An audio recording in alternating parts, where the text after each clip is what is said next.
creeping me out. Hi everyone, welcome to my channel. If you are new here, it's lovely to have you. If you are not new here, welcome back. I'm glad you have returned.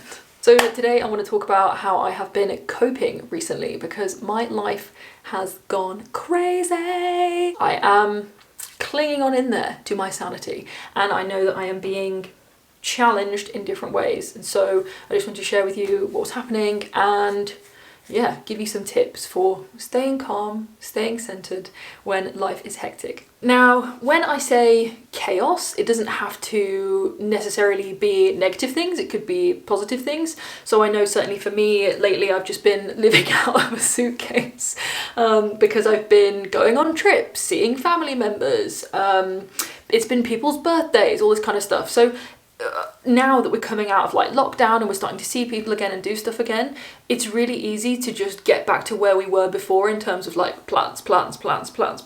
And within that stuff, it doesn't have to be negative things that are happening, but just the sheer volume of things that are happening can be overwhelming. And I've certainly found that that is the case for me. So because of all these events happening, like for me personally, we just got our new dog Lenny. I did a whole video about that process, so check that out if you haven't seen it. It was my mom's birthday, so we had a big family get together and we celebrated that all together. It was my partner's birthday, so we went on holiday with a whole load of friends, and on top of that, I've still got, work. I am still attempting to create a YouTube channel, and also I am embarking on doing my own personal yoga course as well. So there's a whole bunch of things like flying around in the air. So what's happening doesn't necessarily have to be things that are negative. They can be really great, wonderful, positive things, but we can still lose ourselves in the same way, but just from a different perspective. So because all these things are happening, we don't actually get to enjoy them sometimes because we're so caught up in the chaos of planning things that we aren't present for the thing that we're actually in. So, when I went to collect Lenny, I was thinking about what we're going to do for my mom's birthday. Have we ordered a card? Where are we going to go? Blah, blah, blah. Same thing at my mom's birthday, my partner's birthday, everything. This is the trouble with having so many Cancer star signs in your life. But it is, very wonderful to have all of these amazing things. So it is positive, but it is easy to get stressed, to get overwhelmed, and especially after we've just had this year and a half of not really interacting in that way, and to be thrown back into it with such force can often be overwhelming, and it can have the same effects on us, even though they're lovely positive things, as like negative things happening. So this is just how I have tried to cope with all these things happening, and I'll also discuss some tips and things on if things aren't necessarily positive chaos, but can be negative chaos as well. Number 1, get up early. So I've done a whole separate video about my morning routine, and I've mentioned somewhere in my spiritual practice video about the power of waking up early, but this to me has never been more true than now. When I find that general life is running away with me and I'm busy at work, and then after work there's things happening, and at weekends it's people's birthdays, people's weddings, people's blah blah blah blah, the morning is mine. It belongs to me and it is not touched by anyone. So getting up even half an hour earlier in your morning can give you your day back. That's literally how it feels. So when things get like this for me, I find that I'm staying up later, and it's really, really easy for me to just carry on in that pattern, but you have to be so strong to shut it down, get to bed and wake up early, because that time will be worth it. So if you can, try to still get to bed on time and wake up early so you can retain that sacred space just for you. And for me, I like to use that space to pull an oracle card, to write in my journal and document any thoughts that I'm having or what's going on, even if it's just literally like a diary format. It doesn't have to be super deep spiritual revelations. It can just be whatever's going on in your head. And I also like to use that time to step outside as well and do a meditation if I can. So that to me means that I'm grounded, I'm centered, and I'm much less likely to lose my head at some other time in the day and get caught up in what's next, what's next, what's next. It keeps me present and it keeps me where I am in that moment. So doing that has really, really helped me. I've not done it every day, and that's because so many things have been happening, and when I haven't done it, I have noticed the difference. So I am now clawing that pattern back and getting back on my feet with that routine, because it literally is like a survival blanket for me. I cannot cope without that sacred morning time. So that's something that I'm trying to get much better at once again. My second tip is letting things go. What the hell do I mean by that? That's like some of that ethereal like bullshit that doesn't mean anything. What I mean by letting things go is trying not to plan everything.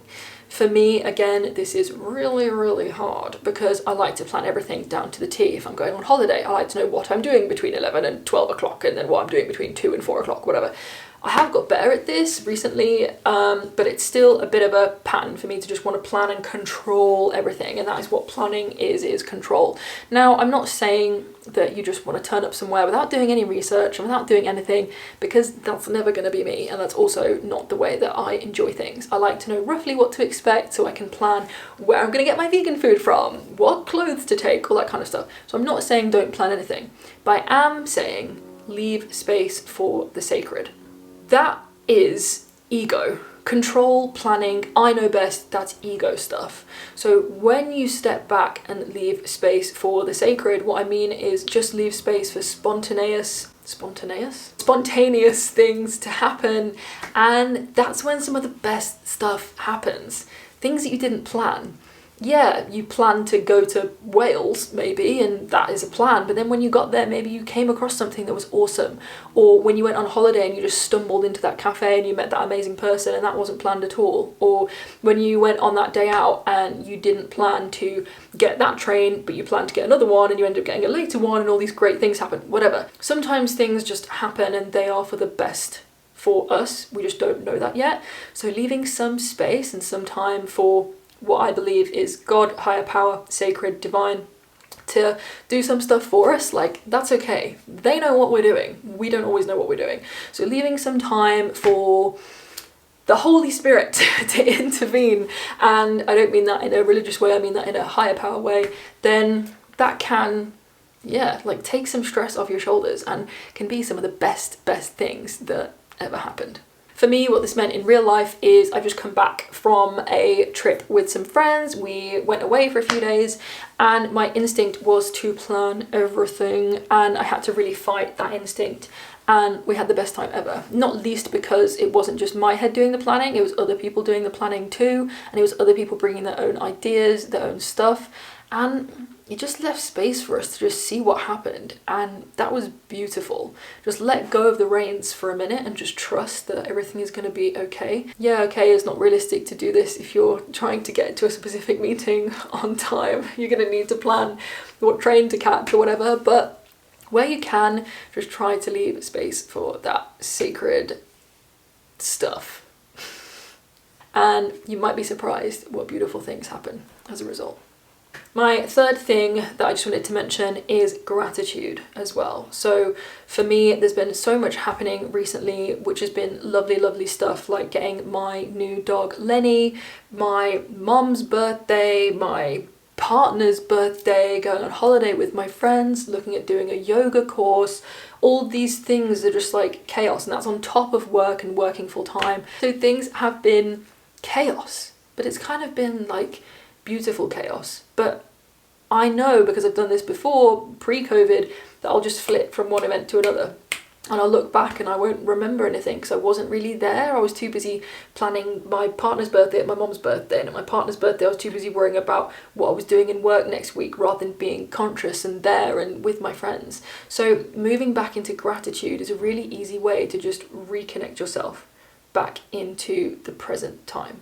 So what this means practically is, if you find yourself sat at a really wonderful thing that you've been planning, whether that's an exciting event, a family birthday, a holiday, a trip, whatever, I like to do this little exercise, which is, what am I grateful for right now? Now, you could be sat on a beach in Barbados, you could be sat on a lawn chair in your garden, whatever it is, what am I grateful right now? And that can be as simple as, what can I feel? What can I touch? What can I smell? What can I taste? And just coming back to those senses. What can I hear, you know? And so that could be, I can hear the birds, I can feel the amazing sun on my skin, I can hear my family chattering in the background about things, and it really just grounds you in that present moment. So that's a really easy way to just come back to that space, to remember where you are, who you are, and recenter yourself into the beauty that's around you right now, without feeling pulled to plan the next beautiful thing, the next exciting thing. Just being present in that moment is really, really an easy thing to do. Another thing that I try to do, which is more difficult when you're surrounded by friends, but when I was on a holiday with my friends last week, I really tried to just take myself away for 30 seconds. And this sounds counterintuitive because you're kind of like taking yourself away from the fun, but just take yourself away for 30 seconds, maybe when you go for a wee or something, and just be like, wow, this is awesome. I am here in such and such a place with such and such people, and today has been amazing so far. We've done this, we've done that. I love these people that are with me, and I'm so grateful for this moment. And again, just like really grounding yourself in that present. And I assure you that 30 seconds away from everyone will be worth it, because when you go back, you'll feel like your eyes have been renewed to that present moment and the beauty that is there right in front of you. So coming back to that gratitude in that way has also really helped me. Another thing that can also be helpful is keeping a gratitude journal. So like I said, with that sacred space in the morning, just writing down things that you're grateful for. And like I said, these don't have to be spiritual revelations. It could be the lovely granola that I'm eating with coconut yogurt. It could be the fact that I have space to write in my journal. It could be watering the plants the night before and that peaceful, sacred time of hearing the birds go to bed and just connecting with the earth. It could be the fact that you have grown and that you feel different and that you are reading that book that you've always wanted to read and that you read a whole paragraph earlier, and that is progress. Whatever it is, just keeping those small things in your notebook helps you to remember what is important, and again helps you to appreciate all the great things that are going on right now in the present. Another thing which I do quite a lot is, what was I going to say? That was it. Get stressed about good things. Now, I'm sure I'm not the only one that does this, but when I have different birthdays to plan and I haven't got that person's card yet and I haven't got that person's present yet, and oh my god, I haven't booked that train, and oh my god, I haven't booked that Airbnb, you can get really like stressed about these kind of things. Try to remember that they're actually good things. They're things to be grateful for. Now, that doesn't always help if you're like, well, that's all well and good, but I still haven't booked the Airbnb and I still haven't booked the train, I still haven't booked blah, blah, blah. But just, you can train your brain to just remember that these things are good things, they're things that you have planned, they're things that you're excited about, and enjoy the process of booking the train, of booking the accommodation, of booking the whatever it is. You know, and this doesn't have to be a holiday, this can just be any kind of thing that's going on in your life. You can find that space to remember that they're actually really lovely things. So just refocus on what is actually important and whether this stuff actually deserves you stressing about it that much. It's likely that it doesn't, so just trying to step into that place of appreciation and remembering that these things are good things. Now, that's all well and good if they are good things, but sometimes if your life is chaotic for different reasons and you're being really, really challenged, well then that is harder, but that doesn't mean there are not things to be grateful for. Whenever things like that happen, there's always a way to be grateful. Whether you're stressed out at work, perhaps you're realizing then that you're grateful to have such a wonderful manager that looks after you and has your back. If you're stressed out at home, maybe then you are grateful to have a wonderful partner who supports you, who hears you, who listens to you and is there for you.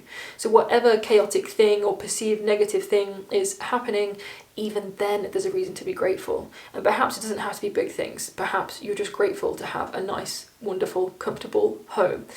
Grateful to have food in the fridge and a delicious dinner to look forward to, or a hot cup of tea in your hand. It doesn't have to be massive things, but just moving your brain into that positive space will be helpful, even when things seem like they're out of your control, or seem like they're getting chaotic, or it feels like you're drowning in things. There's always something to be grateful for. And it's not always easy to find, but you will find it if you look, and shifting your focus into that mindset will always be helpful. Finally, nature. Now, people who watch my videos will know that I will say nature is the cure to everything, and that's certainly the case for this. So if your life is busy with whatever is happening, make space to be in nature. What does that mean? So whether that means sitting on a balcony if you don't have a garden and listening to the birds or watching the sunrise or sunset, whether that means sitting in your garden and putting your butt on the earth with clothes on, obviously, not like your naked butt, although you could do that if you want to do, and just feel grounded into the lawn and feel the beautiful ground beneath you, and then listen to the birds, because I love listening to the birds. Or go for a walk. Make space and time to go for a walk in the morning or on your lunch break or after work. You know, we're lucky right now, the evenings are lighter, so use that time to connect into nature and just put everything else aside, and don't forget that that is always there for you. And I have never once regretted putting the time aside to go into the woods, to go into my garden, to wake up that bit earlier and go for a walk. I have never regretted it, ever. So do not ever underestimate the power of nature and the healing and the bliss that Mother Nature can provide. She is always there for you. She's never disappeared. So return to her if you need to be restored and you're feeling frazzled and you're feeling confused or unsure about what path to take. Go to nature. She's there. Okay, I hope that was helpful, and I hope that is useful if your life is as chaotic as mine at the moment. So yeah, please like this video if you found it helpful. Let me know below what you think and what tips you have for other people about keeping calm and keeping centered. There are a million more, but I didn't want to talk for like 17 million hours on this video, so please share yours below too. And yeah, let me know if there's anything you want me to talk about. I'll see you soon.